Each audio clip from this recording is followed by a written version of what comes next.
আরে রাধা, আমার তো মনে হচ্ছে হসপিটালটা অনেক দূরে, আমরা কখন যেয়ে পৌঁছাবো? চলো চলো সরস্বতী। আরে দাদা তাড়াতাড়ি করুন, খুবই ইমার্জেন্সি। বন্ধুরা, এখানে তো সরস্বতীকে রাধারা সবাই মিলে হসপিটালে নিয়ে যাচ্ছে। চলো তাহলে আজকের গল্পটি দেখে নেই।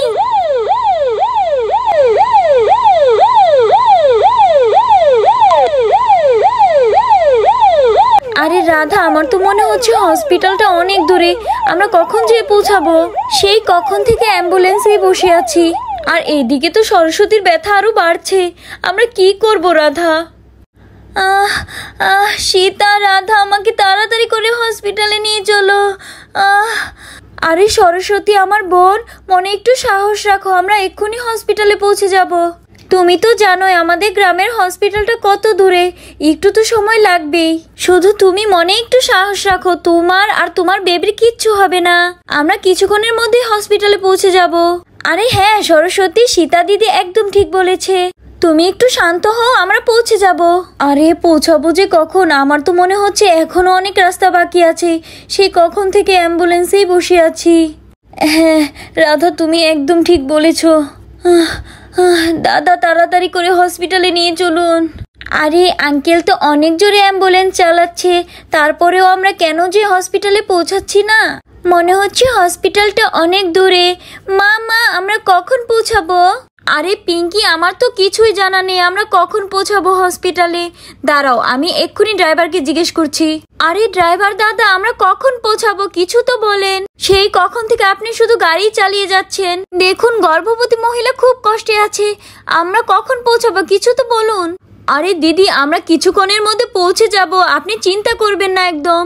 আমি অ্যাম্বুলেন্স চালানোর জন্য অনেক এক্সপার্ট, বেশি সময় লাগবে না, আপনারা আর একটু বসে থাকুন। এইখান থেকে হসপিটাল প্রায় 40 কিলোমিটার, আর আধা ঘন্টার মতো সময় লাগবে। আপনারা পেশেন্টের দিকে একটু খেয়াল রাখুন। সীতা, রাধা, আমার অনেক খারাপ লাগছে।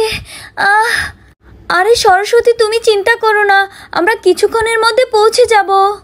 আর এইখানে তো হঠাৎ করে অ্যাম্বুলেন্সটি থেমে যায়। আরে আরে আরে, রাস্তার মধ্যে কি এসে পড়লো? আর এইখানে তো ড্রাইভারটি অ্যাম্বুলেন্স থামিয়ে দেয়। আপনারা থাকুন, রাস্তার মধ্যে কিছু একটা এসে পড়েছে মনে হচ্ছে, আমি দেখে আসি। আরে আরে ড্রাইভার দাদা, আপনি কোথায় যাচ্ছেন? তাড়াতাড়ি করে অ্যাম্বুলেন্স চালান। কোথায় যাচ্ছেন? আরে দেখো না রাধা, ড্রাইভারটা তো অ্যাম্বুলেন্স থামিয়ে দিল আর অ্যাম্বুলেন্স থেকে নেমে গেল। এখন তো আরো দেরি হয়ে যাবে আমাদের। এখন আমাদের কি হবে? আমার তো মাথায় কিছুই ধরছে না। এদিকে সরস্বতীর ব্যথা বেড়েই যাচ্ছে। দিদি, ড্রাইভার দাদা বলছে অ্যাম্বুলেন্সের সামনে কিছু একটা এসে পড়েছে, আর তাই দেখার জন্য গিয়েছে। আরে রাধা, অ্যাম্বুলেন্সের আবার কি হলো? অ্যাম্বুলেন্স থেমে গেল কেন? আমাকে তাড়াতাড়ি করে এই অ্যাম্বুলেন্স থেকে বের করো, আমি হেঁটেই চলে যাব। আরে বাপরে, এইটা কি? এইটা তো একটা সাপ। যাক ভালো হয়েছে আমি অ্যাম্বুলেন্স থামিয়ে দিয়েছি, নলে তো টায়ারের নিচে এসে পড়তো। এখন এই সাপটাকে রাস্তা থেকে সরিয়ে দিতে হবে। আরে ড্রাইভার আঙ্কেল, কি হয়েছে বলুন আমাকে, কি এসে পড়েছে রাস্তার মধ্যে? আরে ড্রাইভার দাদা, কি হয়েছে? কি এসে পড়েছে রাস্তার মধ্যে? আরে পিঙ্কি, এ তো কিছুই বলছে না, আর কিছু দেখাও যাচ্ছে না। কোথায় গেল আবার? আরে দিদি, অ্যাম্বুলেন্সের সামনে এই সাপটা এসে পড়েছিল, আমি এক্ষুনি সরিয়ে দিচ্ছি এই সাপটাকে। আমাদের মেডিকেলে শিখিয়েছে কোনো প্রাণীকে আঘাত করা নিষেধ। আর এইখানে তো অ্যাম্বুলেন্সের ড্রাইভারটি সাপটিকে দূরে ফেলে দেয়। এখানেই ছেড়ে দিয়ে জঙ্গলে চলে যেতে পারবে। আরে দিদি, ভালো হয়েছে সাপটিকে আমি দূরে ফেলে দিয়েছি, নইলে তো অ্যাম্বুলেন্সের নিচে এসে পড়তো। আপনারা একদম চিন্তা করবেন না, আমি অ্যাম্বুলেন্স অনেক জোরে চালাচ্ছি, আর যত তাড়াতাড়ি সম্ভব পেশেন্টকে হসপিটালে পৌঁছে দেব। এই বলে তো ড্রাইভারটি অনেক জোরে অ্যাম্বুলেন্স চালাতে থাকে। আরে এই ড্রাইভার তো সেই কখন থেকে বলছে পৌঁছে দেব, কিন্তু কখন পৌঁছে দেবে? আরে বাপরে। আরে রাধা, আমার তো মনে হচ্ছে সরস্বতীর ডেলিভারির সময় হয়ে গিয়েছে একদম। এখন আমরা কি করব এই অ্যাম্বুলেন্সের মধ্যে? আমাদের অপেক্ষা করা ছাড়া তো আর কোনো উপায় দেখছি না। আরে সীতা, আমাকে এই অ্যাম্বুলেন্সে আনাই ঠিক হয়নি, অ্যাম্বুলেন্সটা খুবই বাজে। আমরা কখন হসপিটালে পৌঁছাবো আমি তো কিছুই বুঝতে পারছি না। আরে আপনি তো আমার বোনের মতো, এইভাবে বলবেন না প্লিজ, আমি আপনাকে খুব তাড়াতাড়ি পৌঁছে দেব।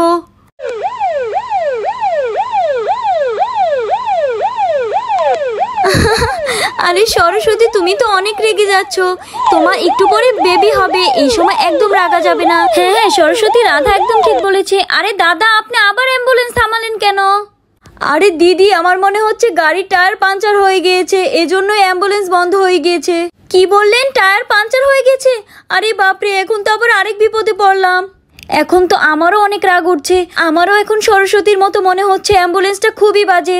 আমাদের এই অ্যাম্বুলেন্সে উঠাই ঠিক হয়নি। এইটা কোনো কথা দিদি? অ্যাম্বুলেন্স একটু পরপর থেমে যাচ্ছে, আমরা তো ফেঁসে গিয়েছি। আহ আহ আরে সীতা, রাধা, আমাকে তাড়াতাড়ি এই অ্যাম্বুলেন্স থেকে বের করো। আমি এই অ্যাম্বুলেন্সে যাব না, আমি হেঁটেই চলে যাব। আহ আহ আমি এরকম বাজে অ্যাম্বুলেন্স আর কখনো দেখিনি। আরে সরস্বতী, তুমি এত রেগে যেও না, এটা বাচ্চার জন্য খুবই খারাপ হবে। একটু শান্ত হও, একটু শান্ত হও সরস্বতী, কিছু একটা হবেই। আরে বাপরে, এই টায়ার তো খুব ভালোভাবে পাঞ্চার হয়েছে। এখন আমি ওই গর্ভবতী মহিলাকে কিভাবে হসপিটালে পৌঁছে দেব? আমার তো খুবই চিন্তা লাগছে। এই টায়ার ঠিক করতে না হলেও কমপক্ষে 2 ঘন্টা সময় লাগবে। এখন যে আমি কি করি, আমি কিছুই বুঝতে পারছি না। যাই, ড্রাইভার দাদাকে জিজ্ঞেস করি কতক্ষণ লাগবে, অ্যাম্বুলেন্স কখন ঠিক হবে। আরে দিদি, অনেক সময় লাগবে। আরে অনেক সময় লাগবে নাকি? আপনার কাছে তো এক্সট্রা টায়ার থাকার কথা, ওইটা লাগিয়ে দিন। আমাদের যত তাড়াতাড়ি সম্ভব হসপিটালে পৌঁছাতে হবে, তাড়াতাড়ি করুন না একটু। কি করছেন এইসব? একটু পরপর থেমে যাচ্ছে অ্যাম্বুলেন্স। আরে দিদি, আমাকে মাফ করবেন, আমার কাছে এক্সট্রা টায়ার নেই। আপনি এক কাজ করতে পারেন, আপনি ফোন দিয়ে আরেকটি অ্যাম্বুলেন্স বলে নিন। এই অ্যাম্বুলেন্সের টায়ার ঠিক করতে না হলেও 2 ঘন্টা সময় লাগবে। আপনারা সময় নষ্ট না করে আরেকটা অ্যাম্বুলেন্স বলে নিন। আরে আরেকটা অ্যাম্বুলেন্স বলতে হবে, কিন্তু আমার কাছে তো আর অ্যাম্বুলেন্সের নাম্বারই নেই। আরে দিদি, আপনাকে পেশেন্টের জন্য অন্য অ্যাম্বুলেন্স বলতেই হবে। এই অ্যাম্বুলেন্স তো হসপিটাল পর্যন্ত যেতে পারবে না। আমাকে মাফ করে দিন দিদি। আপনার পরিচিত কেউ আছে নাকি, তাদেরকে একটু বলুন। আমি তো নিয়ে যেতে পারছি না, আমাকে মাফ করুন দিদি। আমি এখন কি করব, কাকে বলবো, আমার কিছুই মাথায় ধরছে না। এখন তো বড় একটা ঝামেলায় পড়ে গেলাম। আরে দিদি, কি হলো? টায়ার কি ঠিক হয়েছে নাকি? আরে না রাধা, ঠিক হয়নি। কি, অ্যাম্বুলেন্স এখনো ঠিক হয়নি? এখন আমরা কি করব? কিভাবে সরস্বতীকে হসপিটালে নিয়ে যাব? আর এদিকে তো সরস্বতীর অবস্থা আস্তে আস্তে খারাপের দিকে যাচ্ছে। আরে দাদা, আপনি কিছু একটা করুন না, একটা অ্যাম্বুলেন্সকে বলে দিন না। আরে দিদি, এবারও মাফ করবেন। আমার কাছে তো অনেক অ্যাম্বুলেন্সের নাম্বার আছে, কিন্তু আমার মোবাইলটা আমি বাসায় রেখে এসেছি। অভিজিৎ দাদা আমাকে ফোন দিয়েছিল, তখনই কথা শেষ করে বাসায় রেখে এসেছি ফোনটা। কি বললেন? অভিজিৎ? আরে হ্যাঁ, অভিজিৎকে ফোন দে, ও তাড়াতাড়ি করে এসে পড়বে। যাক বাবা, ভালোই হয়েছে অভিজিতের কথা মনে এসে। যাই, তাড়াতাড়ি করে আমি অভিজিৎকে ফোন দিয়ে আসতে বলি। চলো, এবার পাঞ্চারটা ঠিক করার চেষ্টা করি, দেখি ঠিক হয় কি না। আরে আমি তো এখানে বসে বসে বোর হয়ে যাচ্ছি। আহ আহ রাধা, রাধা, আমি আর পারছি না। সরস্বতী, শান্ত হও, কিছু একটা ব্যবস্থা হবে। এভাবে ভেঙে পড়লে চলবে না। যাক বাবা, অভিজিৎকে তো এখন ফোন দিয়ে দিয়েছি। অভিজিৎ যে এখন কখন আসবে, তাড়াতাড়ি আসলে অনেক ভালো হবে। আরে দাদা, আপনার পাঞ্চার ঠিক হয়ে গিয়েছে? আরে এখন আর ঠিক হলে কি হবে? আর তখনই রাধার স্বামী স্কুটি নিয়ে অ্যাম্বুলেন্সের কাছে এসে পড়ে। আরে বিষয়টা তো খুবই খারাপ হয়েছে। আরে অ্যাম্বুলেন্সের কাছে তো এসেই পড়েছি। আরে বাহ, আঙ্কেল এসে পড়েছে, আঙ্কেল এসে পড়েছে। আরে দিদি, আমি স্কুটি নিয়ে এসে পড়েছি, আপনারা একটু সরস্বতীকে ধরে নিয়ে আসুন, ওকে তাড়াতাড়ি হসপিটালে নিতে হবে। হ্যাঁ হ্যাঁ দাদা, আমি এখনই যাচ্ছি, পেশেন্টকে বের করে নিয়ে আসছি। যাক বাবা, অভিজিৎ তো খুবই তাড়াতাড়ি এসে পড়েছে। যাই, সরস্বতীকে নিয়ে আসি। দিদি, আস্তে আস্তে, ধীরে ধীরে। হ্যাঁ হ্যাঁ দাদা। যাক, অবশেষে বিপদ কাটলো। অভিজিৎ, আমরা ভালো মতো বসে পড়েছি, তুমি স্কুটি চালাও, তাড়াতাড়ি করে হসপিটালে নিয়ে চলো। হ্যাঁ হ্যাঁ দিদি, একটু ভালো মতো বসুন, চলুন চলুন। এই বলে তো সবাই স্কুটি নিয়েই হসপিটালের দিকে রওনা দিয়ে দেয়।